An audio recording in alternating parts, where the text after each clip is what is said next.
Hello everyone, welcome back to my YouTube channel. Radhe Radhe. आप सब अपनी तैयारी कैसे कर रहे हैं? तो जैसा कि मैंने कल बूलियन अलजेब्रा का चैप्टर पढ़ा था, तो उसमें सेम कल तो गेट वगैरह के लिए वो पढ़ा और सारी चीज़ें, जैसे उसमें क्या कैसे फार्मूले वगैरह यूज होते हैं, कि ये सारे लॉ जो हैं इसमें कम्यूटेटिव है, एसोसिएटिव है, एट्रीब्यूट और डिस्ट्रीब्यूटिव, ये सारे लॉ मतलब अगर ये रहेंगे तभी हम आगे न्यूमेरिकल भी सॉल्व कर सकते हैं।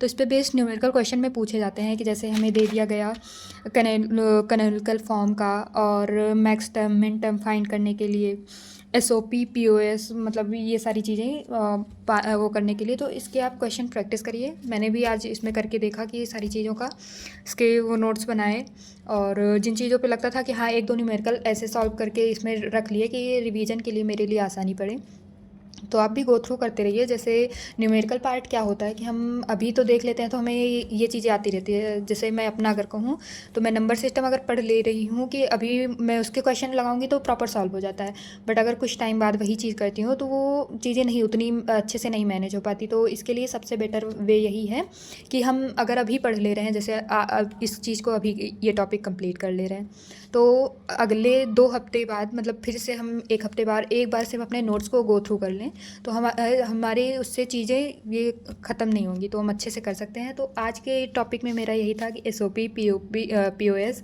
और ये सारे मैक्स टर्म मिन टर्म कैसे क्या फाइंड किए जाते हैं, यही सारी चीज़ें कंप्यूटर में पढ़ी और इसके नोट्स को भी बनाया मैंने पूरा। उसके बाद इसमें के मैप के न्यूमेरिकल भी पूछे जाते हैं। जैसे इसमें number of cells number of cells तो नहीं पूछे जाएंगे ऐसे, बट हाँ ये ऐसे वो दे दिया जा सकता है कि अगर इतने वेरिएबल हैं तो इसमें नंबर ऑफ़ सेल्स कितनी होंगी।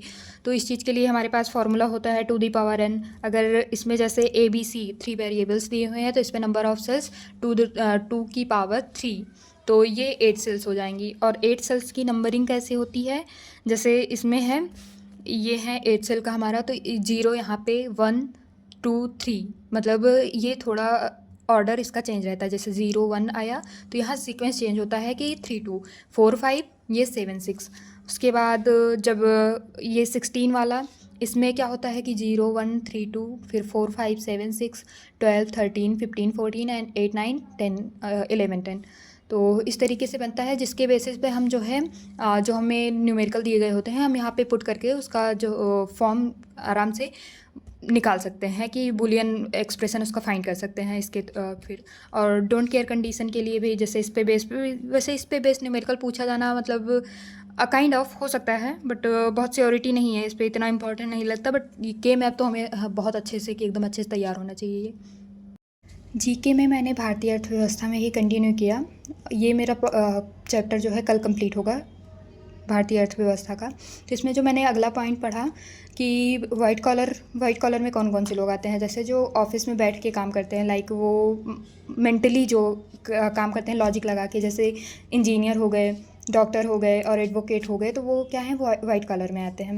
ब्लू कॉलर में वो लोग आते हैं जो शारीरिक मतलब लेबर वाला काम करते हैं और दिहाड़ी के अकॉर्डिंग, मतलब उनके दिन के अकॉर्डिंग एक दिन की पूरी पेमेंट मिलती है, तो उस अकॉर्डिंग। हमारे यहाँ तो दिन की पेमेंट मिलती है, बट काफ़ी फॉरेन में तो जो है हार के हिसाब से, मतलब घंटे के हिसाब से, जो ऐसे लेबर वाला काम करते हैं उनको घंटे के अकॉर्डिंग वो मिलता है। और फिर रेड कॉलर में जैसे किसान आते हैं और जो सरकारी मतलब गवर्नमेंट एम्प्लॉय होते हैं वो भी आते हैं, बट गवर्नमेंट एम्प्लॉय वो जो ग्रुप डी में मतलब निम्न स्तर के जो होते हैं वो आते हैं रेड कॉलर में। पिंक कॉलर में, तो पिंक कॉलर से आप वैसे भी समझ सकते हैं कि पिंक लड़कियों का फेवरेट कलर होता है, तो ये महिलाओं के उससे मतलब याद करने की एक ट्रिक है कि हाँ महिलाओं से संबंधित है ये पिंक कॉलर।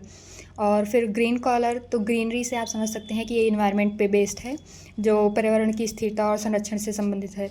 और उसके बाद फिर जो है गोल्ड कॉलर में जो हाईली स्किल्ड होते हैं और जिनकी हाई डिमांड होती है मार्केट में, वो लोग आते हैं। जैसे ये स्पेशलाइज्ड होते हैं किसी अपनी एक स्पेसिफिक फील्ड में, लाइक सर्जन हो गया वैसे, तो ये गोल्ड कॉलर में आते हैं।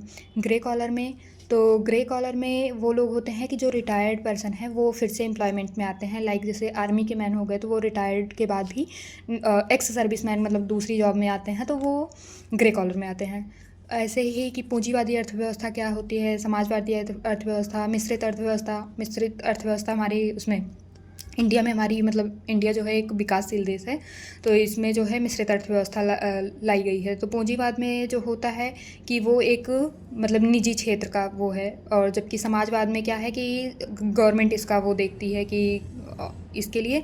तो मिश्रित अर्थव्यवस्था में पूंजीवाद और समाजवाद मतलब दोनों का मिक्सअप है, इसीलिए ये मिश्रित अर्थव्यवस्था है। ओपन मतलब खुली अर्थव्यवस्था और बंद अर्थव्यवस्था में क्या है कि खुली अर्थव्यवस्था में इंपोर्ट और एक्सपोर्ट जो होता है मतलब आयात और निर्यात जो है वो अलाउड है, जबकि क्लोज्ड इकोनॉमी में फॉरेन इन्वेस्टमेंट जो है नॉट अलाउड है। और फिर इसके बाद जो है राष्ट्रीय आय क्या होती है, इन सारी चीज़ों को भी मैंने आज इसमें कवर किया है।